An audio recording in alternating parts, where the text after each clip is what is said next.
Hi అండి. అందరికీ నమస్తే. Welcome to Vasantha talks. నేనైతే మీకు ఈరోజు మా అమ్మ చేసిన చికెన్ ఫ్రై అయితే చూపించేస్తున్నానండి. ఇది ఒక హాఫ్ కిలో చికెన్ అండి. దానికి ఒక 4-5 స్పూన్ల వరకు ఆయిల్ వేసేసుకోండి. అలానే ఒక స్పూను సాల్ట్ వేసుకొని, అలానే ఒక స్పూను పసుపు వేసుకొని కలుపుకోండి. దీనికోసం ఏమీ పెద్ద ప్రాసెస్ ఏమీ ఉండదు. టేస్ట్ మాత్రం అద్భుతం అనుకోండి. సో ఈ రకంగా అయితే కలపండి. కలిపి 5-10 నిమిషాలు కాదు కదా, ఒక్క నిమిషం కూడా పక్కన పెట్టక్కర్లేదు. వెంటనే ఆ కాగి ఉన్న ఆయిల్‌లో ఈ చికెన్ పీసులైతే వేసేయండి. చూడండి ఈ రకంగా.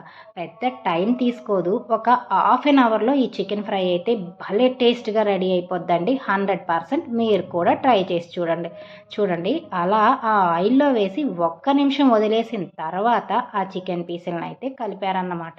సో చూడండి ఈ రకంగా భలే కలిపితే అది మంచి స్మెల్ వచ్చిందండి. చాలా బాగుంది. ఒట్టి ఆయిల్లో ఫ్రై అయింది కదా, భలే స్మెల్ వచ్చిందనమాట. సో ఒక 2-3 నిమిషాలు వదిలేసి మళ్ళీ కూడా కదిపి మళ్ళీ మూత పెట్టి ఒక 10 నిమిషాలు అయితే వేపించాము. ఆ తర్వాత చూడండి 4 పచ్చిమిరపకాయలు, ఒక 2 ఉల్లిపాయలు, అలానే కొంచెం కరివేపాకు ఈ ముక్కల్లో వేసి కలపండి. సో ఎప్పుడైనా ఉల్లిపాయలు ముందు వేస్తాం కదా, అలా కాదు. ఫస్ట్ చక్కగా ఫ్రై అంటే చికెను ఫ్రై అయిపోయిన తర్వాత ఈ ముక్కలనైతే వేయండి. ఒకసారి ఇలా మీరు ట్రై చేసి చూడండి. కొంచెం అడుగంటుతుంది కానీ కంగారు పడకండి. సిమ్లో పెట్టేసుకోండి. ఇంకా ఈ ప్రాసెస్ అంతా కూడా సిమ్లో జరగాలి. సో చూడండి ఈ రకంగా వేసిన తర్వాత కొద్దిసేపు అయితే మూత పెట్టి వదిలేయండి. మినిమం ఒక 3 మినిట్స్ అయితే వదిలేసేయండి, సరిపోతుంది.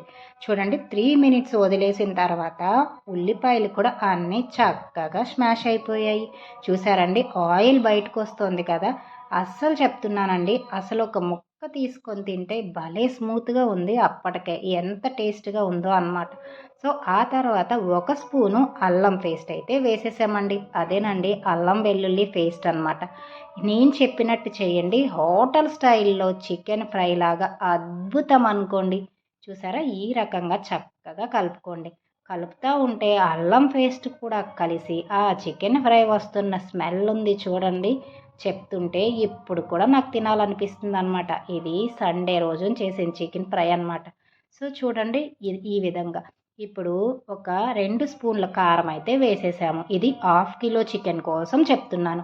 అలానే సాల్ట్ అనేది టేస్ట్ చూసుకొని మరి కొంచెం అయితే పడితే వేసుకోండి. మేమైతే ఇంకొంచెం సాల్ట్ వేసేసాము.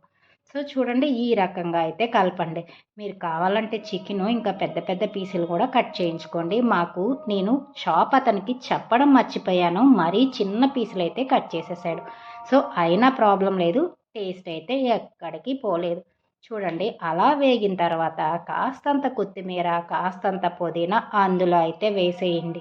కొత్తిమీర పుదీనా తగిలిస్తే ఆ స్మెల్ ఆ టేస్ట్ ఉంటుందండి. అబ్బబ్బబ్బబ్బబ్బా, ఎంత బాగుంటుందంటే రెస్టారెంట్లో ఉన్నామా అన్నట్టే అనిపిస్తుంది అనమాట. అంత కమ్మని వాసన అయితే వచ్చేస్తూ ఉంటుంది. ఈ 2 వేసిన తర్వాత వేసి ఒక 2 నిమిషాల పాటు మూత పెట్టి వదిలేయండి. చూడండి ఈ రకంగా. ఆ తర్వాత మీరు సరిగ్గా గమనించినట్టయితే ఇప్పటి వరకు నేను ఎలాంటి మసాలాలు కూడా వేయలేదు. ఓన్లీ అల్లం వెల్లుల్లి పేస్ట్ మాత్రమే వేశాను. గమనించారా?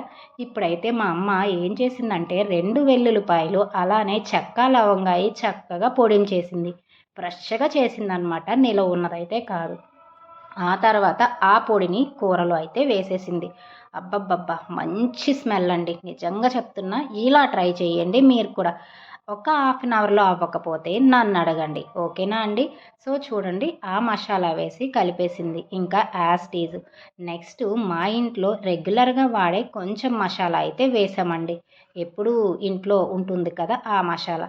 అసలు ఈ ఫ్రై అయితే చాలా అంటే చాలా బాగుంది. మా అమ్మ ఇలానే చేస్తారు ఎప్పుడు. నిజానికి నాకైతే ఇలా రాదు. ఇప్పుడు చూశాను కాబట్టి నెక్స్ట్ టైం నేను కూడా ఇలానే ప్రిపేర్ చేసుకుంటాను. సో మళ్ళీ ఒక 2 నిమిషాలు మూత పెట్టి వదిలేయండి.